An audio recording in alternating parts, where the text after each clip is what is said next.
What's going on, everyone? I'm Jeff St. Pierre, and this is episode 176 of the Adult Education Podcast. Today, we're going to talk about TikTok and underground rock music with the star of one of my favorite new accounts, Professor T.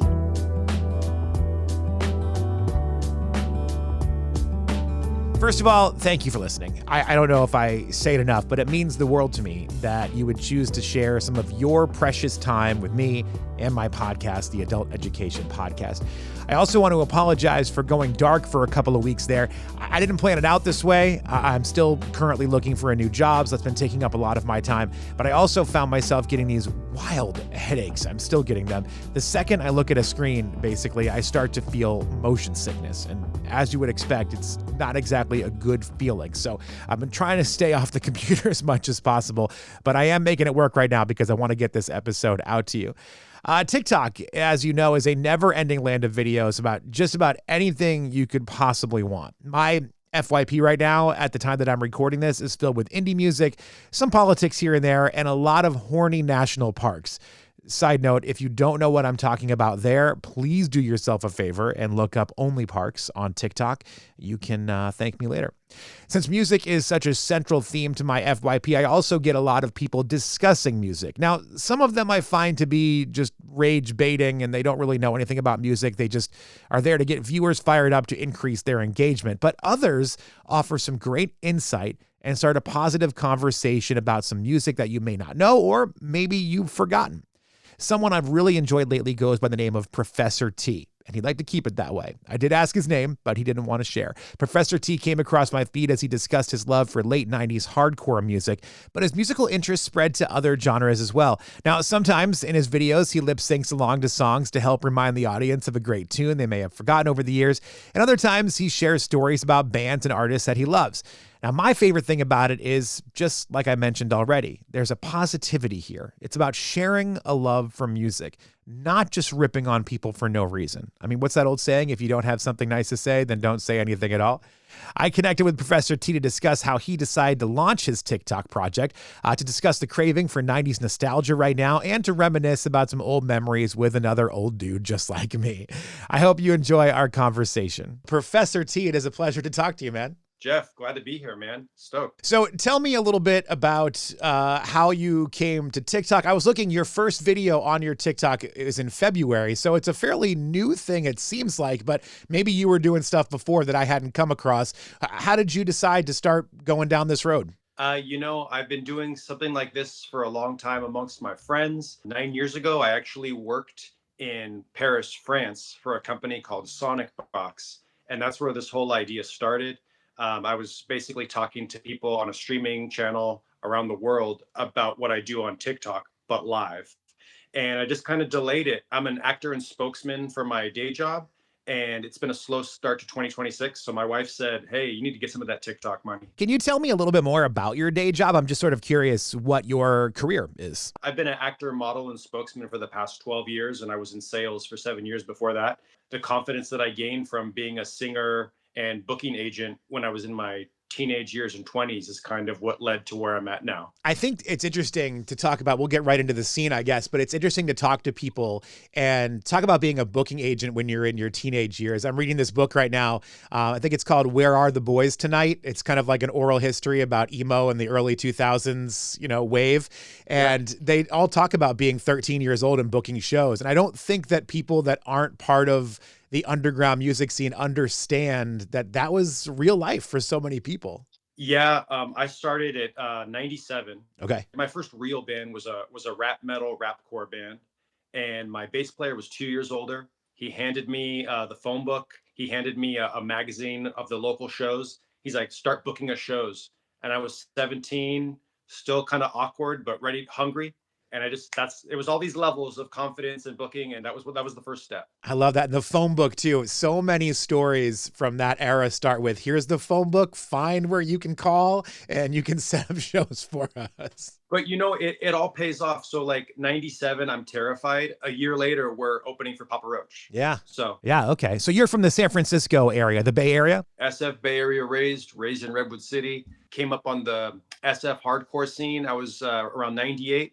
And also at the same time, I was doing my band. We were part of the rap metal scene in San Jose, Cactus Club, 98 through 2002. But I left rapcore in 99 when no shade to Limp Bizkit, but when Nookie dropped, I evolved to other styles. It was no longer exciting to me. You mentioned Limp Bizkit, and look, there's a lot of reasons to dislike them, but every once in a while I find myself going back into the catalog, and they had a song that was not one of their bigger hits, but it was called Eat You Alive, that I'll tell you, if I need to get amped up for something, that's the song that I put on. Like, that song gets me going. That was his diss track to Britney Spears. Oh, I didn't even know that. Because she wouldn't acknowledge that they were allegedly hooking up. So that was his diss track to Britney. Or was it I'd Eat You Alive?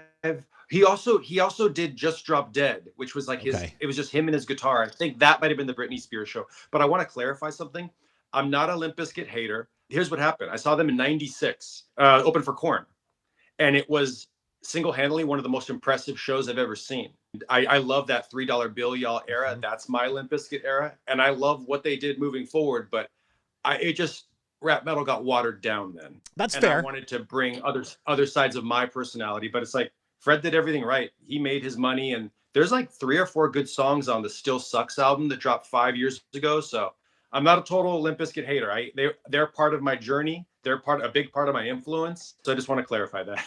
I know we don't have to continue down this road, but there's very few people I feel like I can have this conversation with. I know Woodstock 99 is this much, maligned era, and it was a really weird situation, tough weekend for a lot of people.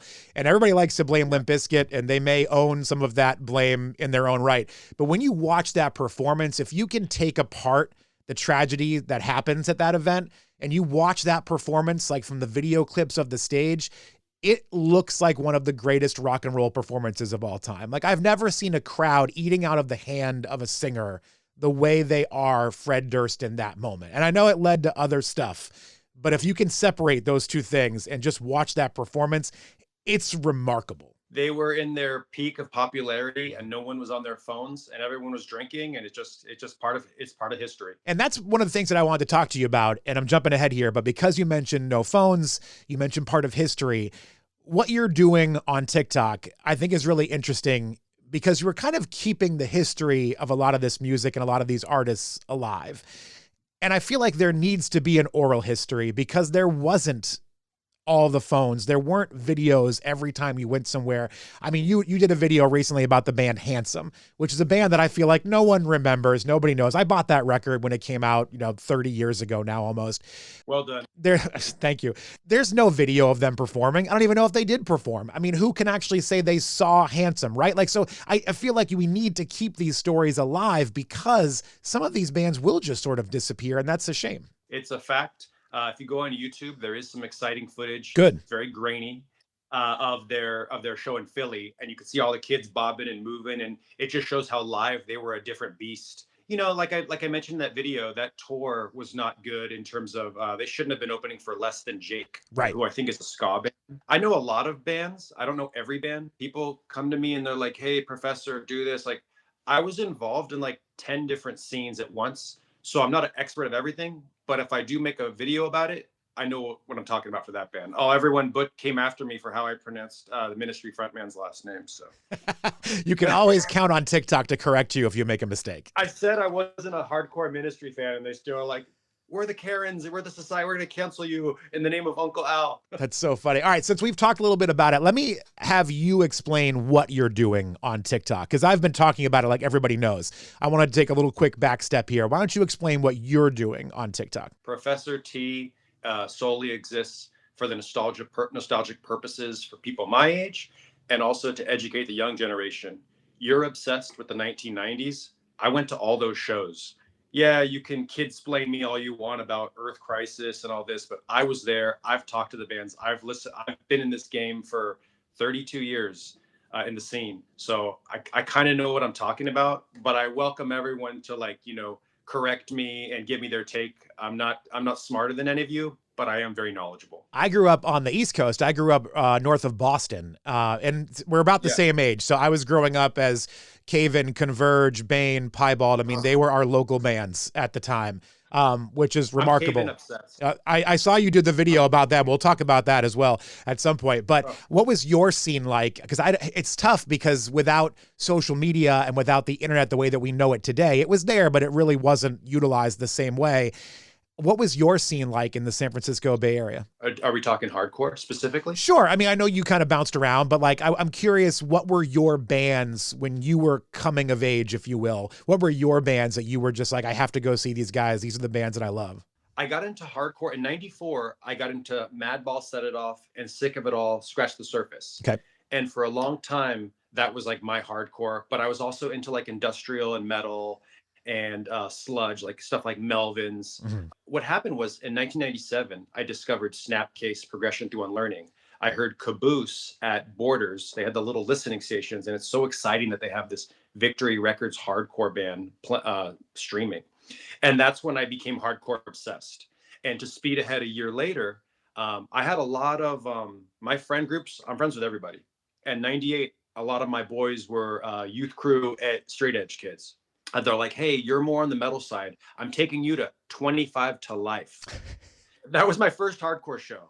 And then I think the second one was Converge, When Forever Comes Crashing. And that's when I became fully immersed and obsessed with going to hardcore shows and hardcore matinees, Disembodied, Candiria, Buried Alive.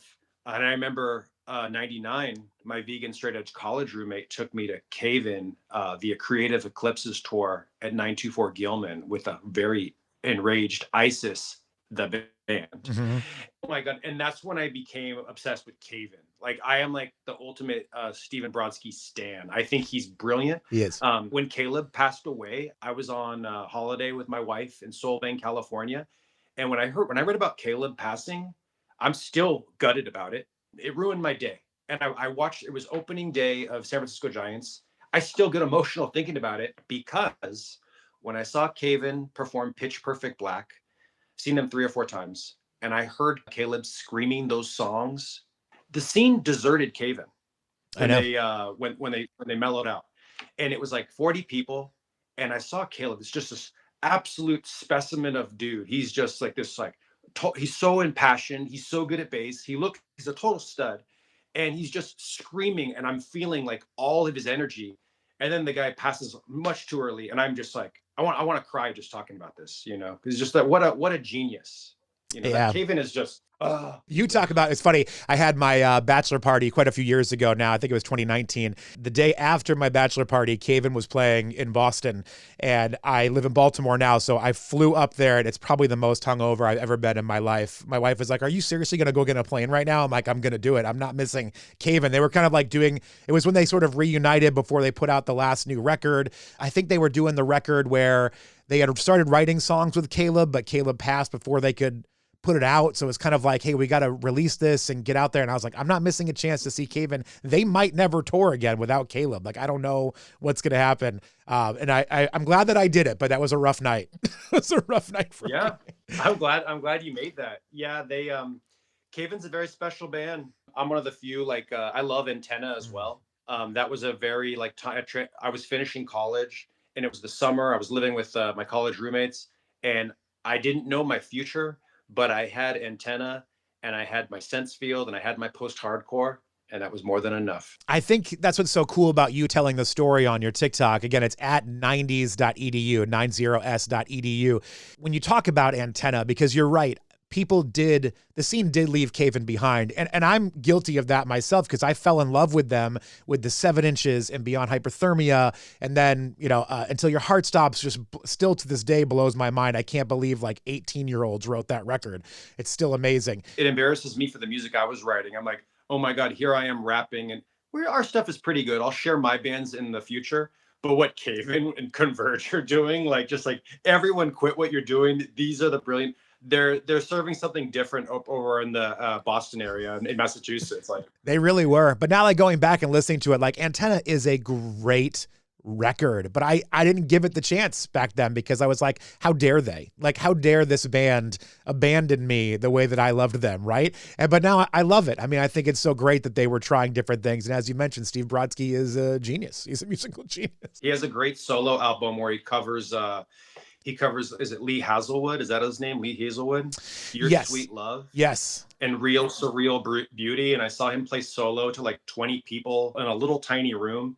And I'm just like, this guy is so slept on, and it's ridiculous. But people want their basic little pop, and that's fine. I'm trying to cover pop as well, but it's been crickets. You've covered a wide range of things. Like I've been somewhat, I mean, they've all been mostly rock oriented, but like, I don't know if people recognize that back in the 90s, it sounds so stupid. And maybe I'm like an old man yelling at a cloud right now. I don't know. Maybe it's different, but like, I don't know if people recognize that you weren't siloed off the same way that you're siloed off now into your own little worlds through social media and your streaming services. You were exposed to so many different things. Like you were talking about how you liked some industrial things when you were also listening to hardcore. Me too. I listened to Stabbing Westward when I was in high school in the 90s, like God Lives Underwater. Like we were exposed to so many different things just by nature, because you kind of had to be, almost like you had to find things on your own. It wasn't just given to you on a daily basis. I don't know if I'm explaining it right. Maybe you understand. You're explaining it perfectly. And you hinted at this when we were exchanging emails. The most important thing about the 90s is you had 100 different genres and 5,000 different bands that were all doing their own thing. And that's why the 90s are so special, because it was the only era where you had so much experimentation, and you had the major labels pitching and funding all these. They were pitching noise rock bands on Columbia Records like Season to Risk, who are brilliant, but they have no business trying to make a cash cow out of them. It's like this insane intelligent noise rock that that little Bobby down the street who's a jock, he's not going to get into noise rock. The Shudder to Think, these are all brilliant bands, but they're never going to blow up because they're too harsh and too weird. But I'm going to talk about them on the channel and hopefully convert more people. And there was still the scenes version of the sellouts, right? Like people got so they would get so bent out of shape if you signed a major label deal. Got into a comment exchange with someone, not a bad one, a positive one. They were talking about Boy Sets Fire, and I remember when Boy Sets Fire signed to a label that was known as Wind Up Records. I think it still exists, but Wind Up Records at the time also had Evanescence and Creed. So when Boy Sets Fire left their indie to go and sign with Wind Up Records, it was like, whoa, whoa, whoa, like, how dare you? And I remember interviewing, it was Nathan then, it's Nat now. I remember interviewing Nat and thinking I was so clever, like bringing up the sellout idea.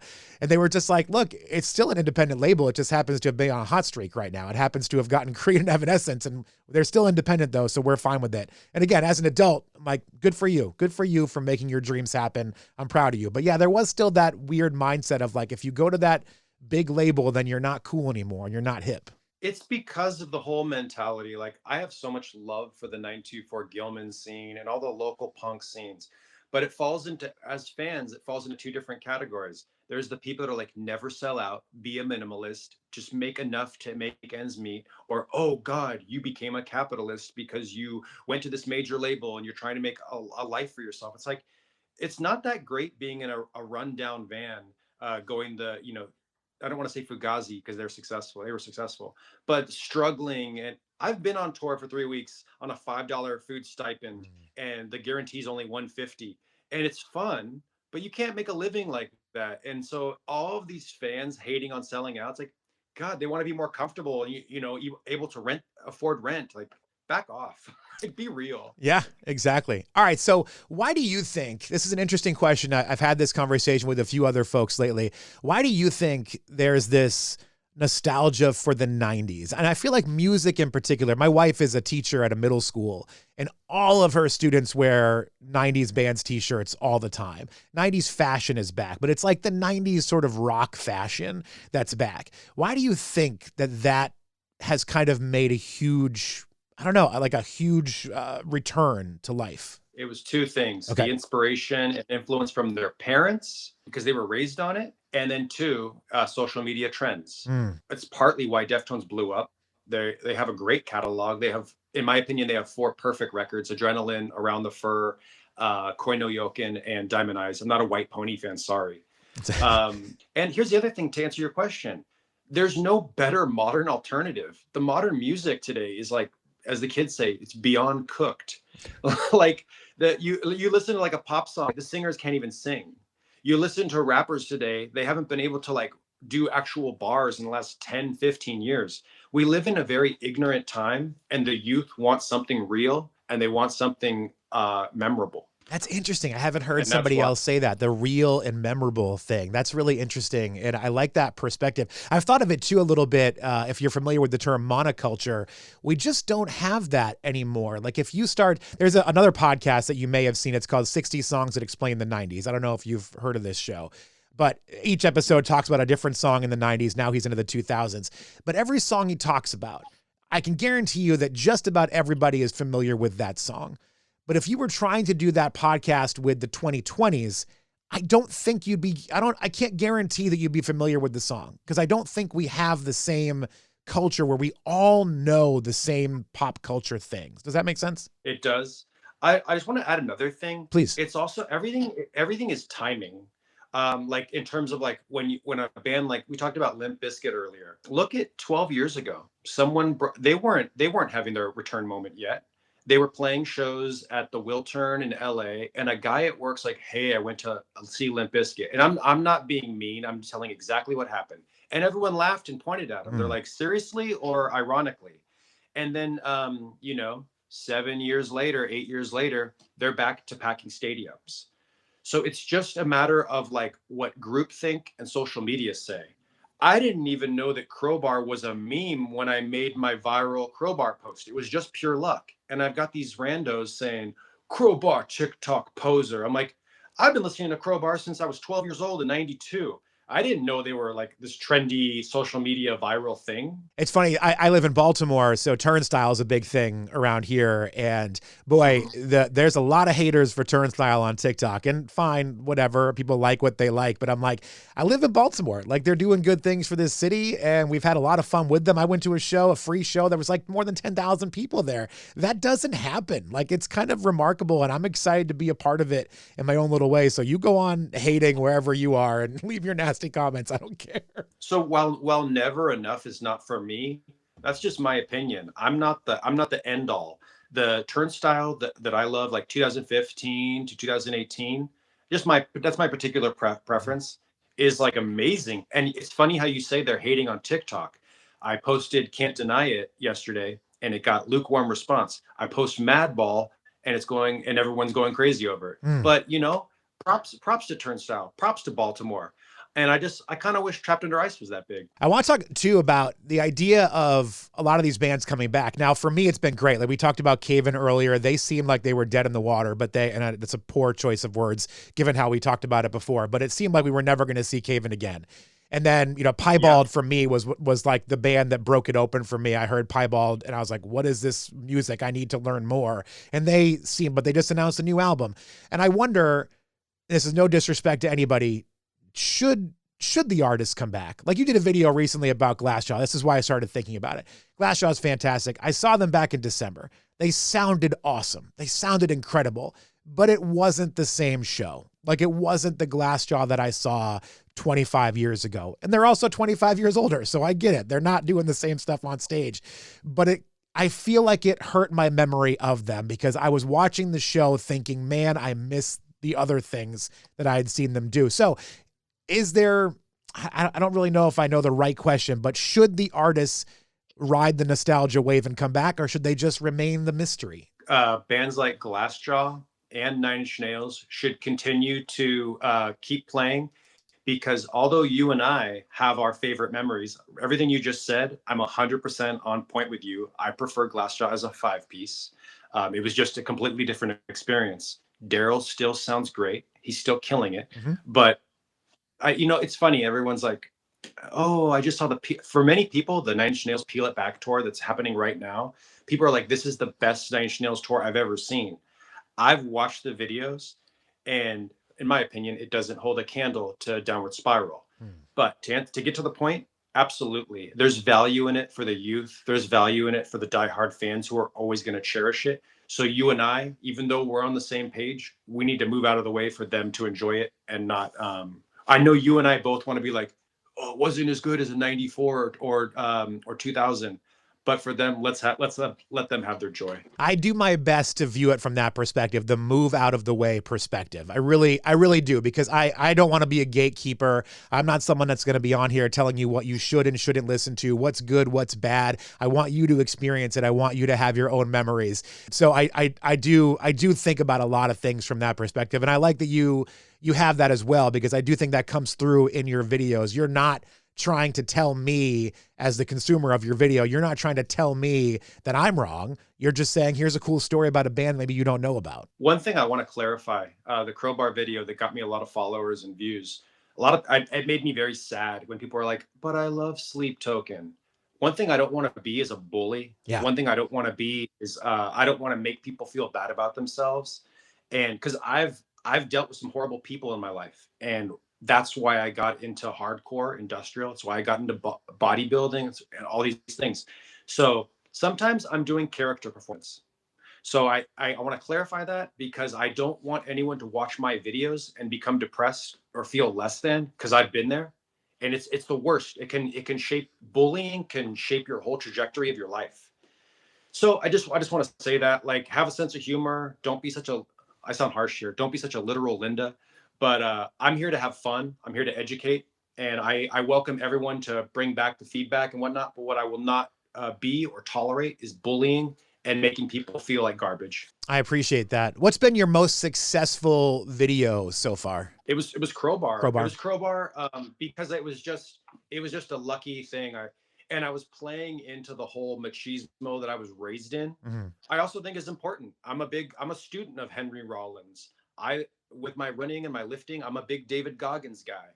At the same time, I also see the other side of the coin. I've defended a lot of the weak, people who have just like, not weak, shy and introverted is a better choice of words. And I still am that thing. But I really do believe if you want to do things in this life, you really have to like block out the noise. You really do have to man up, and you have to make bold choices and just go out and try and regroup and learn from it.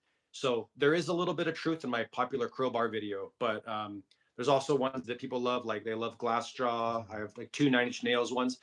And there's also 2 311 posts that people are liking, but it's kind of controversial because all the hardcore kids are like, why are you talking about 311? I thought you were tough. I love 311, man. I'm not going to apologize. I went to the 311 Caribbean cruise, and it was one of the best times of my life. But I think right now, everyone's coexisting peacefully, and they just kind of skip over to the next post, and they stay and watch me, and that's all I can ask for. Can I ask you how old you are? Yeah, I'm 46. 46. I'm 45. Okay, so we are about the same age. I don't know anyone that listened to any type of rock music that didn't have the 311 record that had Down on it back in the 90s. Like, if you listened to rock music at all, you had that album with the blue cover and all of that. That was in your collection. Man, when they dropped, so I got into 311, the album before, from the song Homebrew. Yep. Because it was like rap rock was still very fresh. I gotta say, I bowed out of the whole Blue Album era. You're right. 311 was an absolute pop culture force. It was one of the biggest bands of 95.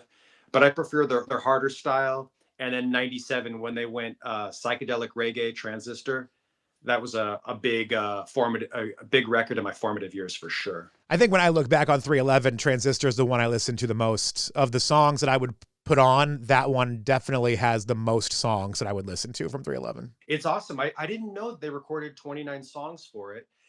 And I was just watching videos last night, and it was commercially, it was a beautiful disaster. Yeah. And I think that's what's inspired them to go to do songs like Come Original, because the label was like, this isn't selling. And they were doing all these different styles, but 90s 311, oh man, that's a cool, powerful, timeless sound. And it's actually, I went in to defend this band on, have you heard of the Hard Lore pod? I have. I just recently came across it too, around the same time that I found your video. So I'm sure TikTok is like, oh, you like Professor T, you'll like Hard Lore. Oh my God. So I went on Hard Lore because they interviewed Nick Hexum, and I made a comment about how good 311 is. Because one guy's like, they have a couple good songs. And the next morning I wake up to all these like negative dudes. And I'm just like, there's a lot of like negativity in modern hardcore, and it really is depressing. And I think there's too much violence in that scene. Mm-hmm. And bro, I've been going to hardcore shows since '98. So some of you new kids saying you're not hardcore, you don't know what hardcore is. Yeah. But honestly, like, Like it's more it's a violent scene, but it's not limited to that. I'm gonna sound like the old dude on the porch right now, but those that Earth Crisis, VOD, Candiria era, it's never gonna be touched. Mic drop. Oh no, I think you're definitely right. And from my perspective, we had such a great scene in the Boston area, and I don't want to like harp on that, but we just had some Yeah. amazing music in that mid to late '90s scene. Like there were shows where like Converge, Cave and Bane would all play together at the same show, and you're like, how's that possible? Like, how do these bands play all together at the same time? It's crazy, and we're never gonna get stuff like that back, right? Like I wish, but In terms of like talented riffs and very and good catchy choruses, it's 20 times what these bands now are doing. And don't get me wrong, there are good, great classic modern hardcore bands, but the scene needs to step it up, especially on vocals. This I see some bands and it sounds like me at my sixth grade talent show, and I'm just like, we have to do better. We have to protect the smaller people at hardcore shows, because this whole like let's be a big linebacker looking dude and beat up young boys and girls. It's horrible, and the fact that it's normalized, it makes me sick. I don't know if you want to give away any of your upcoming stuff, but I'm curious, are there any videos you're working on right now that you're excited about, or any bands that you're going to be talking about? I'm really excited to cover Angel Dust by Faith No More. Okay. It's kind of a challenge because it's such a it's such a change in music that I don't want to. I'm Mike Patton obsessed, and it's funny. I was writing the script out last night, and my vocabulary got better, and I think that was like kind of just like trying to do justice to this incredible band who completely reshaped music in '92. Oh, that's awesome. I can't wait to see Then that. I want to do that. I want to do Stuntable Pilots. I'm this week and next week. I'm trying to do more mainstream stuff because I put a lot of TLC into these smaller bands, and it doesn't. Nobody looks at it. So I'm trying to get the follower count up through the more mainstream stuff that I listen to, and then go back to the smaller because, yeah, I want to satisfy my straight edge followers. But if they're not liking or interacting, you're forcing my hand here. Yeah, I mean, you got to bounce around. There was a guy that I used to see on YouTube. I don't even know if he still does it, but he went by the Punk Rock MBA, and he would talk about it. Like his videos that he would do. He's like, you all want me to do these smaller independent artists, but when I do that, no one watches them. So if I'm going to actually do this as a career and try to keep doing this and make it work, I've got to do some bigger bands once in a while. So we just got to roll with it. Did he get burnt out on music? Because his final statement was, "I don't even like music." That's interesting. Yeah, I just noticed one day I wasn't seeing his videos anymore, and I probably should have followed up, but I just figured he stopped. And because I feel like the last few videos I did watch, he was definitely getting surlier in each video. And I was like, I think he's losing a little bit of his interest in this. And then they just stopped. So I don't even think I saw the final statement. I think he has like he's a successful businessman. And I think he was like, I'm done with all that. There's a lot of trolls in this game. And as I get more followers, I get more of the comments. I get the people trying to like talk down to me about actually. And I get these like these kids who are like 18, 19 telling me about like how I can't listen to Earth Crisis because I'm not vegan straight edge. I'm like, dude, I was one of the only Earth Crisis fans in 2009, 2011. Like, just go away. You weren't born yet. Like everyone came back when they started doing the Firestorm reunion in 2013. I saw Earth Crisis in 2009. It was like me, Davey Havoc, and like 50 dudes. Like, go away, kid.